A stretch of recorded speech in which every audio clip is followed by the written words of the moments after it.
Profezie sugli ultimi tempi di San Gabriel.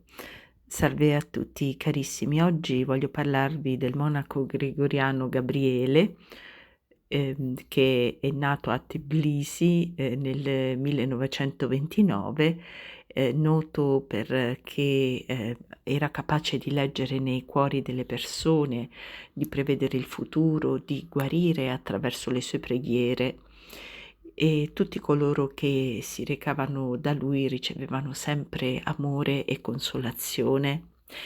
Fu duramente perseguitato, dai, sovietici e subì il carcere e nel 1995 morì.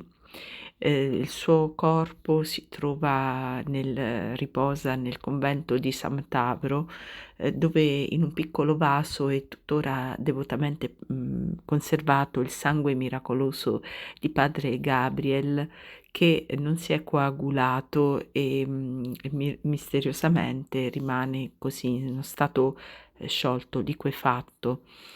Questo sangue gli è stato prelevato pochi giorni prima, della morte.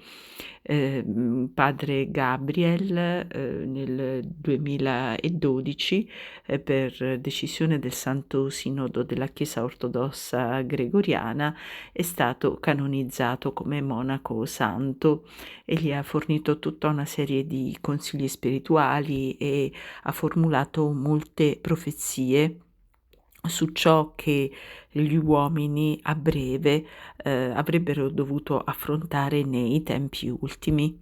Leggiamo, insomma, consideriamo quello che ha scritto padre Gabriel.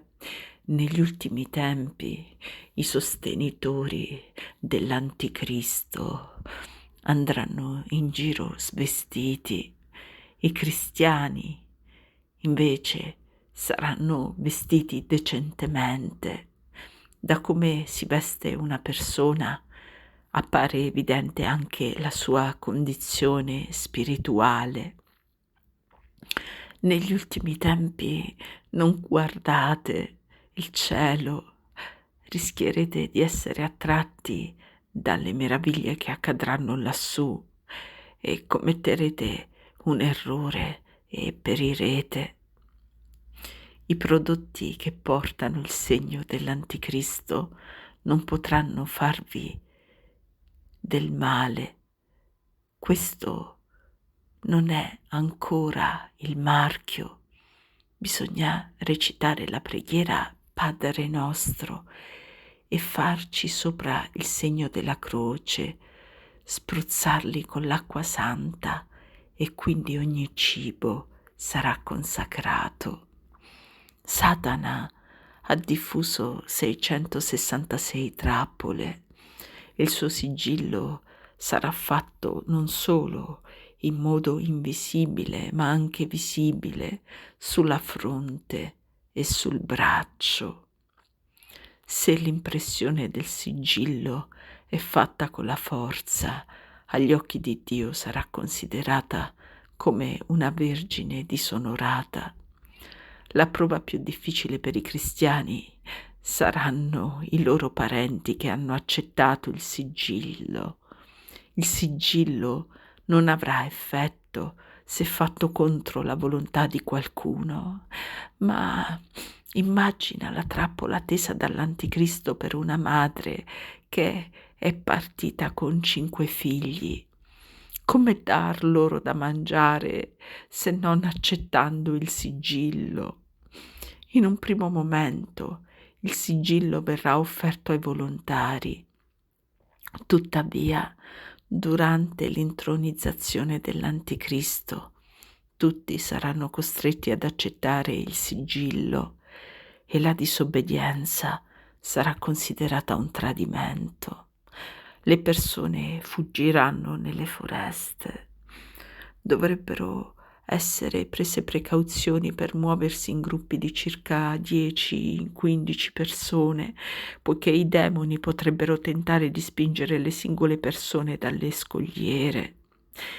I credenti saranno protetti dallo Spirito Santo.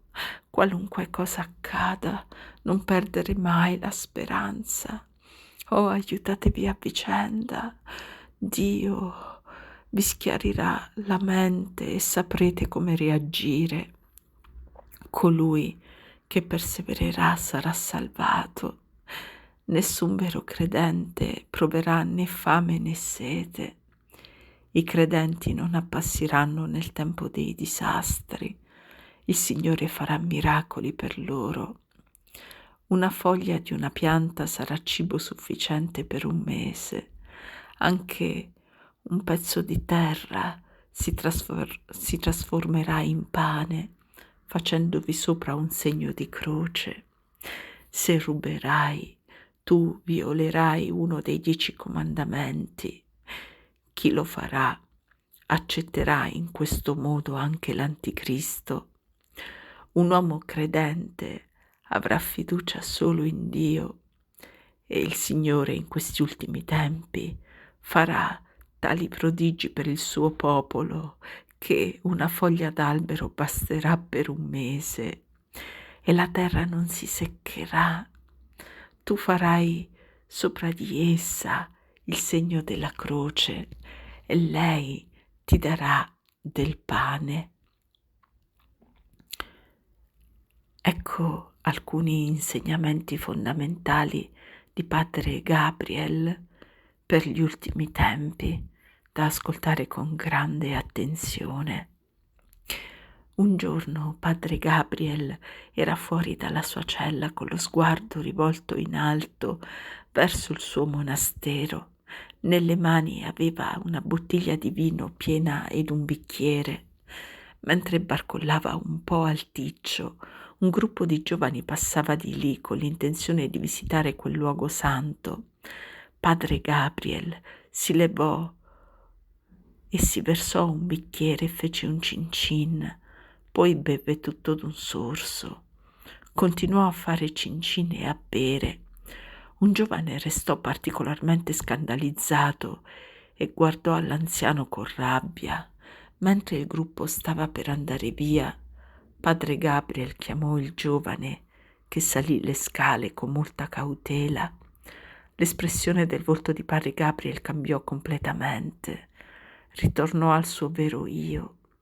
Si versò un bicchiere e guardando molto seriamente il giovane gli disse: «Fatti una bevuta, mio caro». Con sua grande sorpresa il giovane si accorse che non era vino, ma succo di ciliegie diluito con l'acqua. «Non giudicare nessuna delle creature di Dio», gli disse l'anziano. «Se inizi a giudicarti e a pensare di essere migliore di qualcun altro, sarai un abominio per il Signore. Ricordatelo, caro mio, ora vai in pace». Sii umile e amorevole con tutti, e se proprio non riesci ad amare tutti, almeno tratta ognuno con buona volontà. La gentilezza ti aprirà le porte del paradiso, l'umiltà ti condurrà lì e l'amore ti rivelerà Dio. Dio viene visto solo in verità e nell'amore divino, perché Dio è amore. Ricordati e capiscimi bene, senza Cristo ogni cosa è niente. L'uomo è stato creato a immagine di Cristo e se noi che siamo a sua somiglianza non andiamo da Lui periremo. Se non credete che io sono, morirete nei vostri peccati, dice il Signore. Ho sentito alcune persone dire: «Ah, l'amore umano non serve a niente». Si tratta di un grande errore. L'amore umano non serve a niente ed è sterile solo quando esclude l'amore divino e non mira ad esso. L'amore divino viene dato direttamente a ognuno, o meglio, come si possono determinare i suoi confini? L'amore può e deve essere appreso. Inizia in noi dalla nostra infanzia e poi progrediamo bene in esso solo con la misericordia e la grazia di Dio, ed è allora che ci verrà garantito anche l'amore divino. L'uomo è dotato del talento dell'amore come dono, e se conserviamo sinceramente dentro di noi i cammini che portano ad esso, questo talento porterà frutto. La vera trasformazione dell'amore umano e l'amore divino. L'amore umano inizia, l'amore divino completa. Fare cose con amore è un grande talento. Senza opere la fede, così come la preghiera, è morta.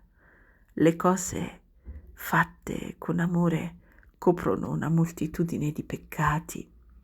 Le 5 vergini stolte mancavano di cose fatte con amore e per questo furono private della grazia dello Spirito Santo. L'amore del Signore è nascosto a coloro che non hanno esperienza nel servire Dio, perché se Egli dovesse mostrarci pienamente quanto ci ama, ciò sarebbe a nostro detrimento. Dimenticheremmo il timore e la riverenza che gli dobbiamo, ed essendo ostinati trasformeremmo la libertà donataci per il progresso spirituale in fallimento. Perciò il Signore permette che ci arrivino le tentazioni, così che siamo messi alla prova ed impariamo, e in questo modo raggiungiamo un progresso maggiore, perché se la tentazione aumenta, aumenta anche la grazia di Dio. Come possiamo imparare ad amare? Il Signore ci mostra le tragedie di altre persone al fine di insegnarci. Non essere indifferente al dolore del tuo prossimo. Se puoi aiutarlo, fallo.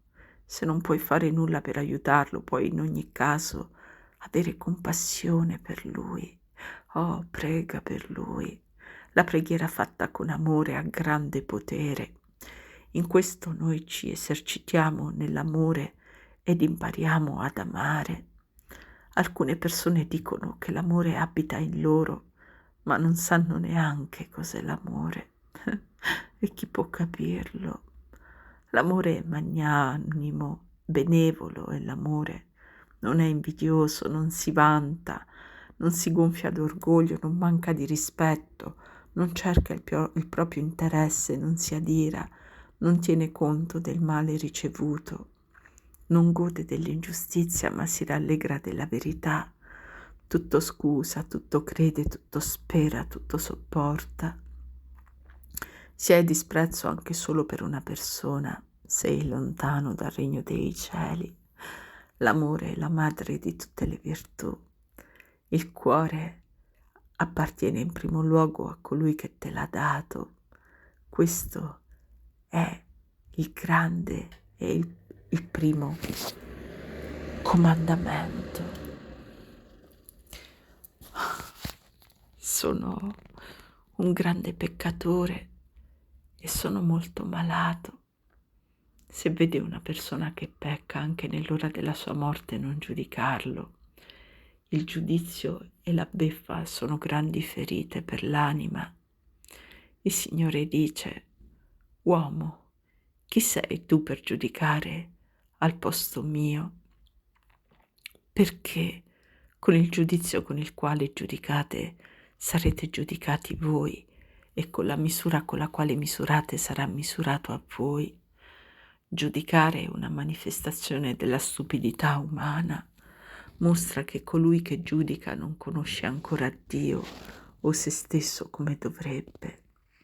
Giudicare è un grande peccato quando ci esaltiamo sugli altri. Tutti coloro che si esalteranno saranno abominevoli di fronte al Signore. Chi invece si esalterà sarà umiliato e chi si umilierà sarà esaltato.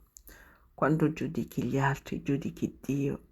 Se hai visto un ladro, una donna di facili costumi o un ubriacone sdraiato sulla strada, non giudicare, perché il Signore ha permesso quelle loro passioni. Attraverso di esse, essi troveranno il cammino verso Dio.